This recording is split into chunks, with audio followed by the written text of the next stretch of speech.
Hey, how's it going, guys? Pardon me if I sound a little dull in this video. I've come down with the flu, so I'm trying to get through it. Anyways, we have the Winnovo T7 here, available for around $70 on Amazon. On the back of the box is where you'll see pretty much all the specs. It has a 7-inch 1024 by 600 IPS screen. That's nothing to go home to be excited about, but IPS is at least good. It won't have that TFT screen where if you tilt it one way, it gets really dark, and tilt it the other way, it gets too bright, and it gets uncomfortable to look at. This one doesn't have that problem. MediaTek MT8163 quad-core processor, 16 gigs of internal storage, 2 gigabytes of RAM, a 2 megapixel front and 2 megapixel rear camera, and then a 2800 milliamp hour lithium-ion battery. There's a GPS module, it seems like, FM radio, and Android 9 Pie. In the box is the tablet itself. Underneath that should be the user guide, micro USB cable, and a USB wall outlet. The tablet looks pretty much identical to the Winnovo T8 that I reviewed just not too long ago, last week. It looks just the same like that. I mean, made by the same company, so it's understandable. On the back does have that like soft finish. It's still just plastic though. And then on the side is like aluminum to make it just feel, or at least look, a little bit premium. On one side you have the reset button, power button, volume keys. On the back is the camera. It's not protruding at all. A 3.5mm headphone jack, micro SD card slot, and then a micro USB port. Camera is on the top right here, and the speaker is located on the bottom left. And there's a screen protector that comes pre-installed with the tablet, so that's nice to have. And the screen here gets bright, but not enough to use outside in sunlight. Out of the box, this is all the apps it comes pre-installed with. And then if we go into storage, we can see how much space is really available here. It says that there's 9.74 gigabytes free out of 16. So that's not too much, but again, you do have a micro SD card slot if you want to add one. And as for videos, let's see, I think we can watch videos in HD 720p, even though it is a 1024 by 600 display. I don't really have a problem with the resolution too much. It's not too pixelated, because I do have the screen from at a distance from me. It was going for just about $60. If you wanted to upgrade to a 1440p monitor, you can get one for as low. So yeah, videos aren't a problem. It's playing at 720p right now. The speaker is kind of tinny. I don't like it. It does hurt my ears a bit when it's at full volume, so I'm not a fan of it. It's a very horrible speaker. I guess that's what you can expect with a lot of these normally. And then of course you can use the split screen function. It's a little choppy here and there, but still usable, I would say. Not too bad or anything. Let's see here. Like I said, a little choppy here and there.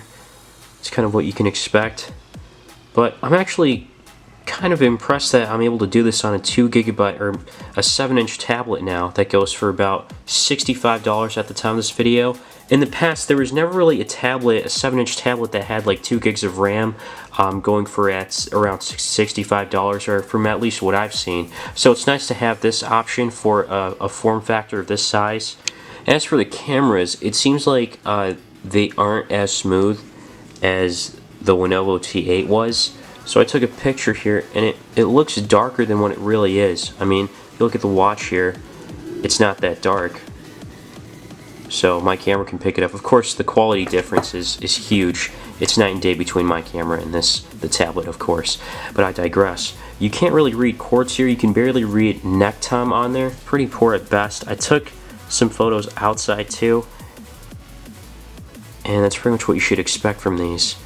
Nothing great, just tolerable at best. Even the front-facing camera is pretty shaky. I wouldn't even say, maybe I would say it's just barely tolerable. If I were to give it a rating, I'd probably give it like a 4 out of 10 compared to the other tablets that average to be about like 6 out of 10, which are more tolerable and decent. Yeah, so there you go. If you shake around a lot, it's not going to be too good. So cameras are bad, but I guess for most of us it won't matter.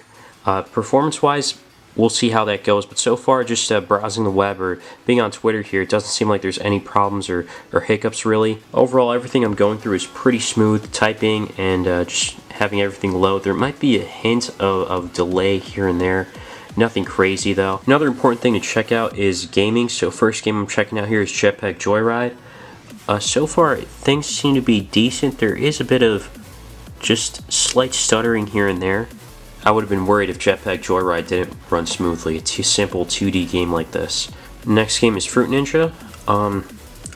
My eyes could be deceiving me, but this looks like it's just a little smoother than the Winnovo T8 that I checked out. This is interesting. Oh, don't hit the bomb. And let's see. Yeah, it is a little slow. I guess this is playable. I do notice a slight more drop in frame rate when I try to like cut the fruits to try to get like a combo or something. So it's not completely smooth, but I guess you could say it's playable. Right, and finally, can you play Call of Duty on this tablet? That's going to be the important question. Graphics quality set to low here. And oh my goodness, this is actually pretty good. Holy cow. I mean, I'm not even fighting yet, but let me get into the battlefield. Let's see how this goes. Okay, so things are kind of rendering and loading. Oh, I gotta shoot. Okay, so I have... What the heck? Why can't I shoot? Okay, here we go. Man, I'm terrible at aiming. I'm like looking at the camera, then looking at the screen. Yeah, I'm just doing awful here. Alright, let me try reloading. But so far, it looks like, you know, Call of Duty COD Mobile is playable on here. That's great to see. It's well optimized.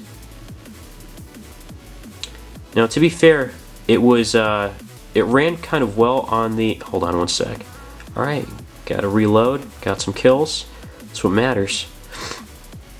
But yeah, anyways, I was gonna say, the game ran on the Winnovo T8 too, but this just feels like things are a tad smoother. Just a little bit. I'm not sure if it's because of the screen resolution or what, because this does have a lower screen res compared to that. And the only reason I'm comparing it is because it's made by the same company and they cost around the same. I mean, of course, that's like, I think, $15 more at the time of this video. But give or take, for some people it's worth it, others it might not be. Well, anyways, this tablet, this 7-inch tablet is impressive, especially at its price at the time of this video. I'll have links in the description down below. What do you guys think, though? I'm impressed by this. You know, because usually 7-inch tablets are just average or just below average, and they only have like 1 gig of RAM. This one has 2 gigs of RAM. At least has an IPS screen, not HD, but IPS, so you don't have any problems with viewing angles. So there's that. Let me know what you guys think in the comments down below. Leave a like if you found this video helpful, and subscribe if you want to see more. As always, thanks for watching.